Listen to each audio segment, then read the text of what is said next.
I want to add a background image for all of the slides for my students to manipulate information on top of the slide, but I want to know that the diagram is locked in the background. So I am going to change my layout to a blank and then click background, and then for image I'm going to choose an image to upload for this Venn diagram. So there's my Venn diagram. I can also right click at the middle of the slide or anywhere on the slide, change background, and also upload that same image. So two different ways to do the same thing.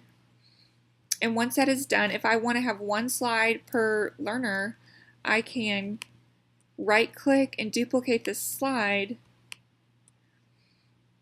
and then everyone in my class can be assigned one slide to put all of their work on.